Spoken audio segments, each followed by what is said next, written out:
Hey guys, कैसे हो आप सब। तो मेरा नाम है अर्पित और आप सभी लोगों का बाइट वैन चैनल पर स्वागत है। तो जैसा कि मैं हमेशा बोलता हूँ, जब भी आप मेरी वीडियो को क्लिक करते हो तो प्लीज़ पीछे का रिवीजन करके आया करो, क्योंकि ये आपके लिए ही बेनिफिट होता है। मैं आपकी लिए ही बोलता हूँ, क्योंकि आपको मतलब जो क्वेश्चंस मैं देता हूँ वो क्वेश्चंस आपसे बने और आप डीमोटिवेट फील ना करें। दैट इज़ वाई मैं आपको बोलता हूँ, जब भी मेरी वीडियोज़ को क्लिक करते हो तो प्लीज़ आप रिवीजन करके आया करो, क्योंकि रिवीजन ही सब कुछ है भाई। रिवीजन ही सिलेक्शन दिलाएगा आपको, ठीक है। और तो सब मोह माया चल रही है। रिवीजन एंड प्रैक्टिस, दो चीज़ें इंपॉर्टेंट होती है सिलेक्शन के लिए, रिवीजन एंड प्रैक्टिस। तो जब भी आप मेरी वीडियोज़ को क्लिक करते हो, बेसिकली मैं टॉपिक तो बता ही देता हूँ कि टॉपिक हमारा कौन सा है, ठीक है। तो आई होप आप सारे लोग रिवीजन करके आए होंगे। और चलो, ये हमारा पार्ट 4 है और ये cell cycle and cell division chapter का नेम है हमारा। और जितने भी आपके मतलब फ्रेंड्स हैं उनको वीडियो शेयर करिए, क्योंकि भाई उनका भी तो सिलेक्शन होना चाहिए, ठीक है। तो उनको भी वीडियो शेयर करिए और सब्सक्राइब करने के लिए बोलिए, क्योंकि पढ़ाई करनी है भाई, ठीक है। तो चलो स्टार्ट करते हैं। क्वेश्चन नंबर फर्स्ट है हमारा, the centrioles begins to move up toward opposite poles of the cell in. Option number A है हमारा प्रोफेस, ऑप्शन नंबर बी है हमारा मेटाफेस, ऑप्शन नंबर सी है हमारा एनाफेस, ऑप्शन नंबर डी है हमारा टीलोफेस। तो क्वेश्चन हमारा ये कह रहा है कि centrioles begins to move opposite toward opposite poles, मतलब सेंट्रियोल्स जब अपोजिट पोल्स की तरफ मूव करते हैं तो ये चेंज हमें किस फेज में देखने के लिए मिलता है। तो करेक्ट ऑप्शन नंबर हमारा A, prophase, correct. Okay, question number second है हमारा, which of the proteins found in the spindle fibre, यानी कि स्पिंडल फाइबर में हमें कौन सा प्रोटीन देखने के लिए मिलता है। ऑप्शन नंबर ए है हमारा ट्यूबलिन, ऑप्शन नंबर बी है हमारा एल्ब्यूमिन, ऑप्शन नंबर सी है हमारा mucin and option number D है हमारा हीमोग्लोबिन। तो आई थिंक ज़्यादा टफ क्वेश्चन नहीं है, काफ़ी इजी क्वेश्चन है। अगर आप रिवीजन करके आए होंगे तो आपको काफ़ी इजी लग रहा होगा। अगर आप रिवीजन करके नहीं आओगे, मैं बोलता हूँ रिवीजन करके आओ, बट कोई सुनता ही नहीं मेरी। तो करेक्ट ऑप्शन नंबर हमारा ए, ट्यूबलिन।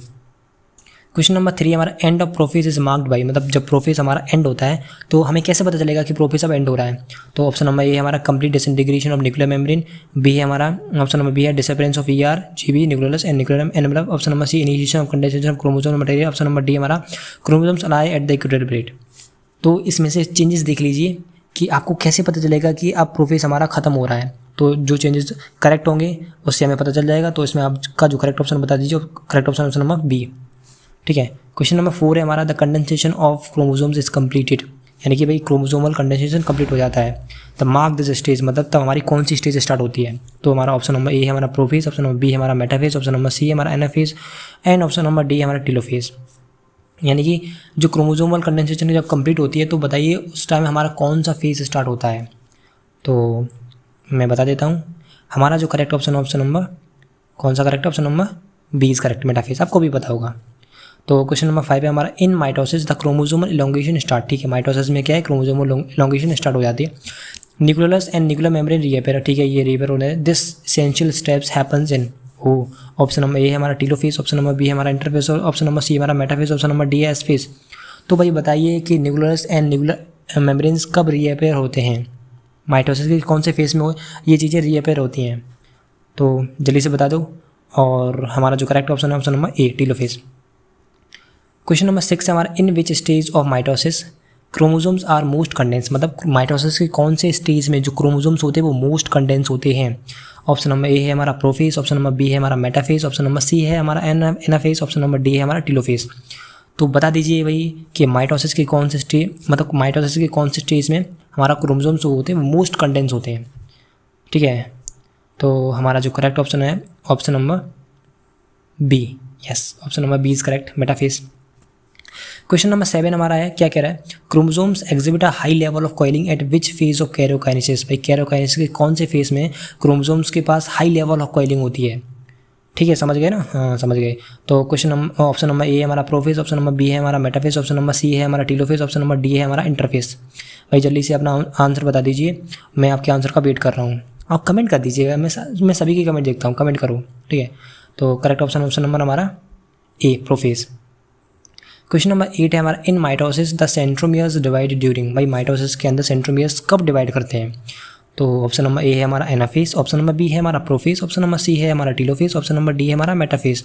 तो आपको मतलब दिख गया होगा कि भाई ये जो मतलब क्वेश्चन हैं वो माइटोसिस के ऊपर ही घूम रहे हैं।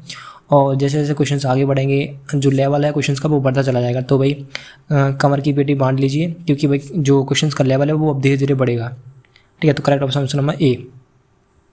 क्वेश्चन नंबर 9 है हमारा सेंट्रोमियर्स इज रिक्वायर्ड फॉर। भाई सेंट्रोमियर किसके लिए चाहिए भाई, कि काफ़ी इजी क्वेश्चन है, मतलब बहुत ही ईजी है क्वेश्चन है ये। तो ऑप्शन नंबर ए हमारा movement of chromosomes toward opposite poles, B है साइटोप्लाज्मिक क्लीवेज, सी है हमारा क्रॉसिंग ओवर, डी है ट्रांसक्रिप्शन। भाई सेंट्रोमियर किसके लिए चाहिए होते हैं आपको पता होना चाहिए। तो अपना जो आंसर है उसको बता दीजिए, ठीक है। तो अपना आंसर बता दीजिए, ठीक है, आपका आंसर क्या है। सेंट्रोमियर किसके लिए चाहिए होते हैं, required for option number A, ठीक है। तो हमारा क्वेश्चन नंबर 10 है the growth of multi cellular organism is due to. भाई ये मल्टी सेलुलर ऑर्गेनिजम्स की ग्रोथ किसकी वजह से होती है। ऑप्शन नंबर ए है हमारा meiosis first, option number B है हमारा माइटोसिस, ऑप्शन नंबर सी है मियोसिस 2, ऑप्शन नंबर डी है बोथ ए एंड सी, मतलब मियोसिस फर्स्ट एंड मियोसिस 2 दोनों ही करेक्ट हैं। तो अपना आंसर बता दीजिए, ठीक है। बेसिकली जो करेक्ट ऑप्शन नंबर हमारा बी माइटोसिस, काफ़ी इजी था। क्वेश्चन नंबर 11 है हमारा mitosis results in the production of. A है हमारा genetically identical daughter cells, B है हमारा 2 डिप्लॉयड डॉटर सेल्स, सी है हमारा genetically different daughter cells and D है हमारा बोथ ए एंड बी। भाई मतलब ए एंड बी दोनों करेक्ट हैं, डी ऑप्शन ये बोल रहा है। तो माइटोसिस की वजह से भाई माइटोसिस का ओवरऑल क्या मतलब प्रोडक्ट क्या निकल के आता माइटोसिस का, वही पूछ रहा है क्वेश्चन हमारा, ठीक है। क्वेश्चन का लेवल अच्छा है। तो करेक्ट ऑप्शन नंबर हमारा D both A and B. Question number 12 है colchicine prevent the mitosis of a cell at which of the following stage. आपको पता है ना कॉल्सिजीन क्या है कि माइटोसिस को प्रिवेंट करता है। अब वही क्वेश्चन पूछ रहा है कि कौन से स्टेज में ये करता है। तो ऑप्शन नंबर ए है हमारा टीलोफेस, ऑप्शन नंबर बी है हमारा मेटाफेस, ऑप्शन नंबर सी है हमारा इंटरफेस, ऑप्शन नंबर डी है हमारा प्रोफेस। तो वही टाइमर चल रहा है और जो हमारा करेक्ट ऑप्शन है option number B metaphase. Question number 13 हमारा significant contribution of mitosis is cell repair. हमें पता है भाई माइटोसिस का सिग्निफिकेंट कंट्रीब्यूशन क्या है, cell repair. Repairing take place in our body, हमारे बॉडी में रिपेयरिंग कहाँ होती है। ऑप्शन नंबर ए है हमारा blood cell, option number B है हमारा upper layer of epidermis, option number C है हमारा cells of the lining of the gut, option number D है ऑल ऑफ द अबव, मतलब सारे ही करेक्ट हैं। तो अच्छा क्वेश्चन है, ठीक है, हम मॉडरेट लेवल क्वेश्चन बोल सकते हैं, इजी भी नहीं है टफ भी नहीं है। और करेक्ट ऑप्शन नंबर हमारा D all of the above. Question number 14 क्या कह रहा है which of the following ions are necessary for assembly of microtubules, मतलब माइक्रोट्यूब्यूल्स की असेंबली के लिए कौन सा आइंस रिस्पॉन्सिबल से कौन सा आइंस नेसेसरी होते हैं। तो ए है हमारा sodium and potassium ion, B हमारा कैल्शियम क्लोराइड आयन, सी हमारा calcium and magnesium ion, D हमारा सोडियम एंड कैल्शियम आइंस। तो थोड़ा मतलब ये क्वेश्चन डेप्थ में जाके हो गया, मतलब फिर भी आपको पता होना चाहिए बिकॉज आप नीट की प्रिपरेशन कर रहे हैं तो आपको सब कुछ पता होना चाहिए, ठीक है। तो करेक्ट ऑप्शन नंबर हमारा सी कैल्शियम एंड मैग्नीशियम है।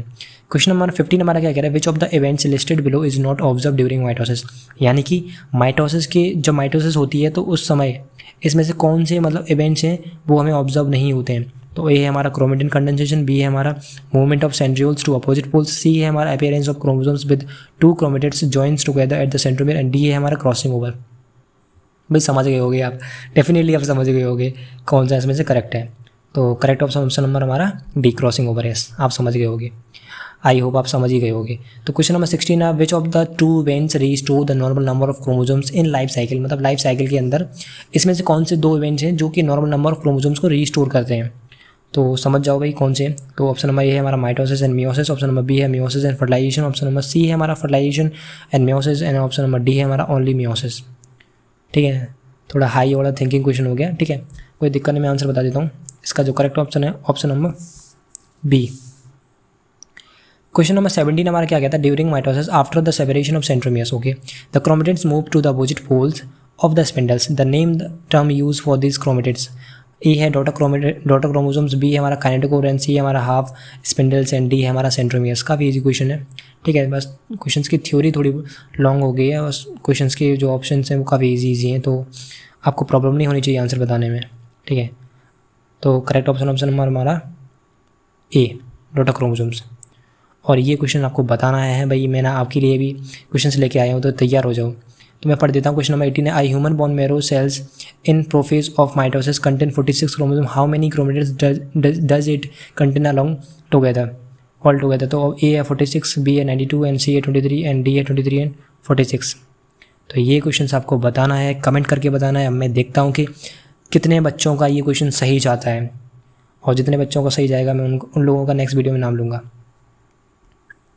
क्वेश्चन नंबर 19 क्या कहता है, which of the following serves as a mitotic spindle poisons, मतलब माइटोटिक स्पिंडल पॉइजन्स कौन क्रिएट करता है, मतलब माइटोसिस को कौन रोकता है। ठीक है, तो ए है हमारा कैल्शियम आयन, बी है हमारा मैग्नीशियम आयन, एंड सी है हमारा ट्यूबुलिन, एंड डी है हमारा कॉल्चिचिन। भाई ये क्वेश्चंस ओवरऑल कहीं मतलब सिमिलर ही मतलब क्वेश्चंस मैच हो रहा है, बट अगर आप वीडियो को में फोकस मतलब बनाए रखे हैं, मतलब वीडियो फोकस करके देख रहे हैं, तो आपको ये क्वेश्चन समझ में आ गया होगा कौन सा ऑप्शन इसमें करेक्ट है। तो ऑप्शन नंबर हमारा डी इज़ करेक्ट, कॉल्चिचिन। पीछे भी मैंने कराया था ऐसा क्वेश्चन, और ये वाला भी क्वेश्चन आपको बताना है।